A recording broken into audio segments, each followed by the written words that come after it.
va te visiter encore une fois.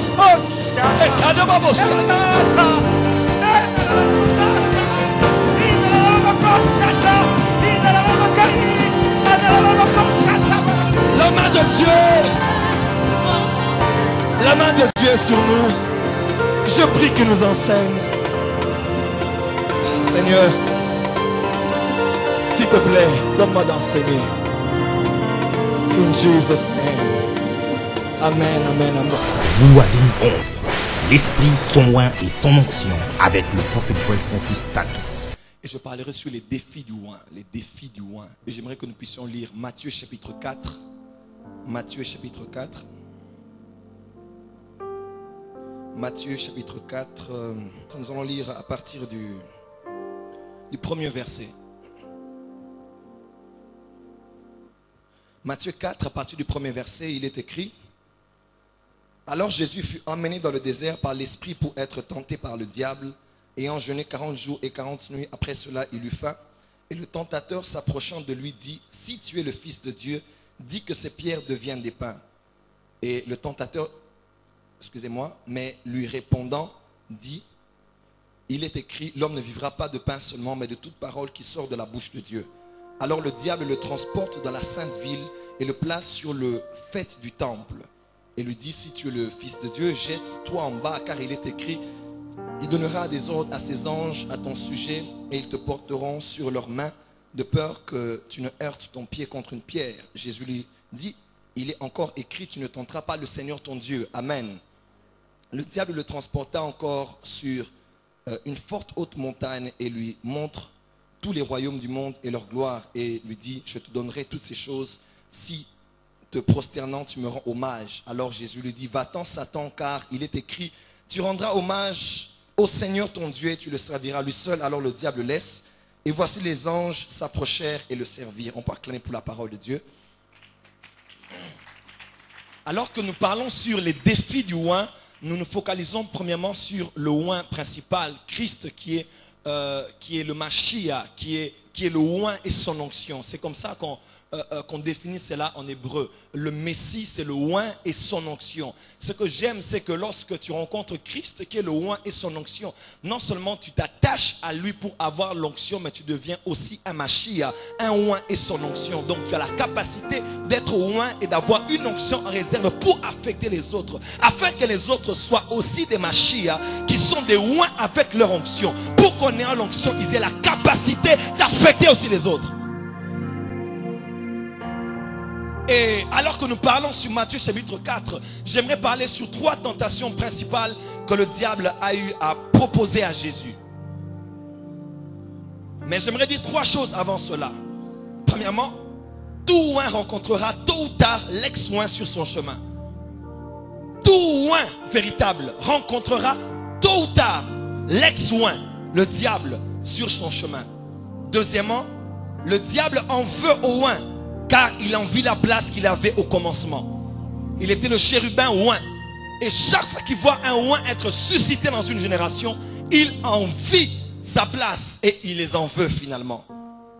Troisièmement, la chute du diable n'est pas la perte de la totalité de son pouvoir à exercer l'autorité. Oui, le diable a été précipité, mais il garde une partie de son pouvoir et de son autorité qu'il exerce encore jusqu'au jour d'aujourd'hui. Alors dans le désert, le oin Christ rencontre l'ex-oin et subit 3 tentations. Premièrement, j'aimerais dire quelques similitudes entre, un parallélisme entre l'épreuve et la tentation. L'épreuve vient de Dieu, mais la tentation vient du diable. Dieu n'est pas l'auteur de la tentation, c'est le diable qui est l'auteur de la tentation. L'épreuve nous est imposée de Dieu, mais la tentation nous est proposée. L'homme peut ou ne pas succomber à la tentation selon la décision qu'il prend devant la tentation. Amen. L'épreuve est un test de la foi, tandis que la tentation est un test de notre caractère de Christ. L'épreuve doit être acceptée, tandis que la tentation doit être refusée. Premièrement, il tente le Messie Jésus en lui disant: si tu es le Fils de Dieu, Vous savez, parce que le diable sait que le Fils de Dieu a le pouvoir de changer la matière. Dommage que les chrétiens au jour d'aujourd'hui ne savent pas qu'ils sont les fils et qu'ils ont la capacité par leur parole de changer la matière. Le diable sait que les fils ont le pouvoir, ont l'autorité. La mère de ces deux apôtres a dit à Jésus: Fils de Dieu, tu as le pouvoir d'ordonner que mon fils, l'un soit à la droite, l'autre à ta gauche. Parce que le diable sait que le fils a le pouvoir d'ordonner et de faire accomplir les choses. De faire plutôt arriver les choses. Raison pour laquelle ce réveil du temps de la fin ne sera pas qu'un réveil où nous attendons la pluie du réveil qui vient des cieux. Mais ce sera le réveil où les eaux ne quitteront pas que le ciel, mais sortiront de nous. Nous avons attendu le réveil, mais regardez dans la mauvaise direction.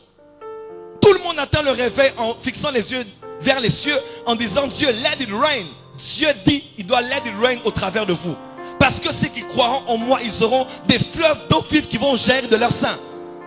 Ce sera le rassemblement des eaux, comme Genèse chapitre 1, où les eaux d'en haut et les eaux d'en bas vont se rassembler. Et ce réveil sera le réveil de la manifestation des fils de Dieu. Parce que l'onction, c'est Dieu en toi. C'est Dieu par un homme devant Pharaon qui a la capacité de frapper Pharaon. Parce que Dieu fait par lui ce qu'il aurait fait s'il était lui-même présent. Et le tentateur le tente. Il lui dit: si tu es le Fils de Dieu, change ces pierres en pain.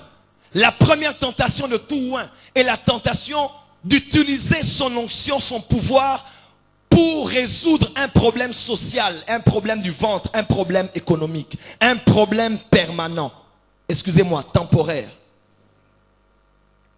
Tous les oints sont passés par ce piège, par cette tentation, et très peu ont eu à réussir.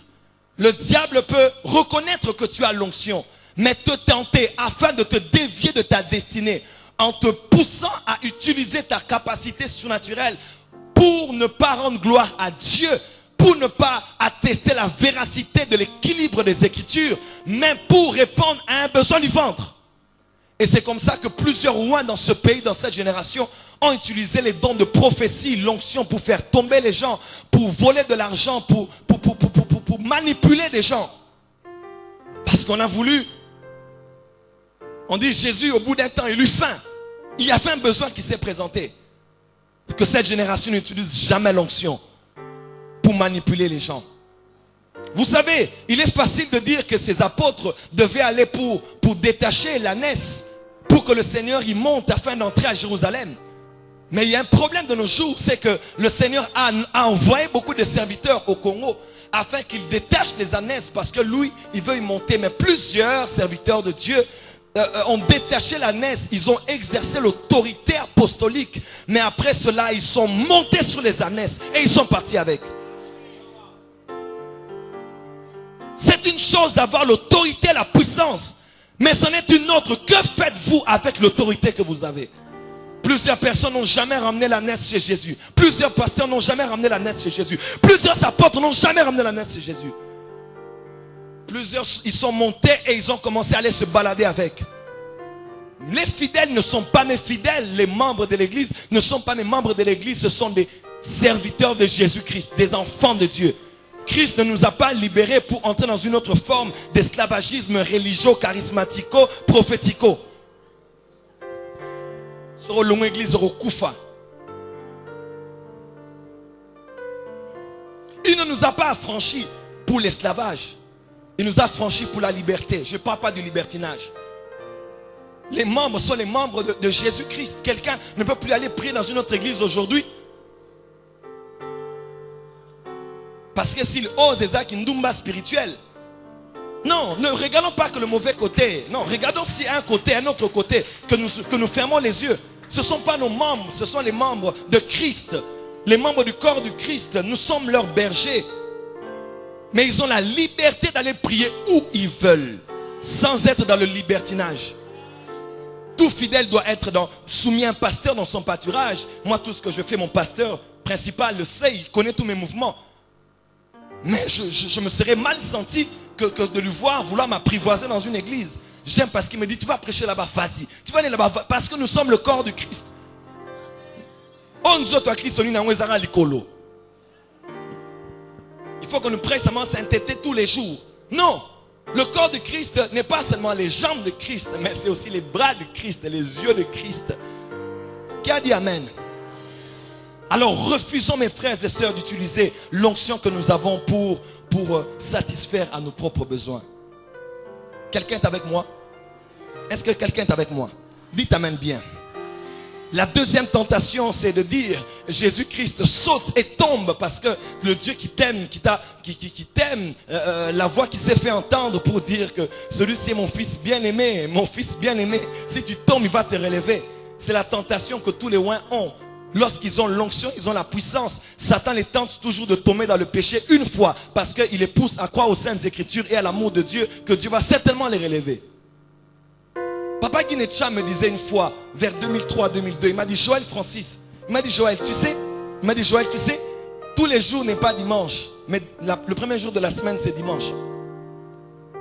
Je dis quoi? Ça n'arrive pas tout le temps. Mais quand dimanche commence, les autres jours vont suivre parce que c'est le premier jour de la semaine. Qui a dit Amen? Ah oui, c'est la tentation que tous les oints ont. Et un message diabolique est en train de circuler dans la ville comme quoi, mon sang toi koufa. Mon sang toi koufa. Pour que tu sois juste, il faut que tu tombes 7 fois pour que 7 fois il te relève. Parce qu'un juste, c'est celui qui tombe. Il paraît même que là où le péché a abondé, la grâce a surabondé. Et si tu tombes dans le péché, l'onction va se rajouter. Onction qu'au bakisama. Paul a dit, alors pécherons-nous donc? Puisque la grâce est là. Non, au contraire, la grâce nous a appris à vivre d'une manière pieuse, sobre et dans l'intégrité. Le diable va te dire, saute. J'ai entendu un prophète dire dans cette ville de Kinshasa que pour être vacciné, le vaccin c'est au fait c'est le microbe là qu'on t'injecte d'une autre manière pour résister. Il a dit donc voilà pourquoi il faut d'abord être avec le diable, il faut tomber, flirter avec le diable pour finalement avoir l'expérience et la capacité de résister demain. Plusieurs sont tombés hier pour que nous, par leurs erreurs, nous ayons l'expérience de ne pas tomber aujourd'hui. Qui a dit Amen? Pourquoi dire que non, moi je vais tomber parce que il faut n'importe qu'est-ce que ça fait que d'être relevé par l'amour de Dieu. Ça c'est tenter l'Éternel ton Dieu. Tu ne tenteras pas l'Éternel ton Dieu. Ça c'est tenter Dieu. Ça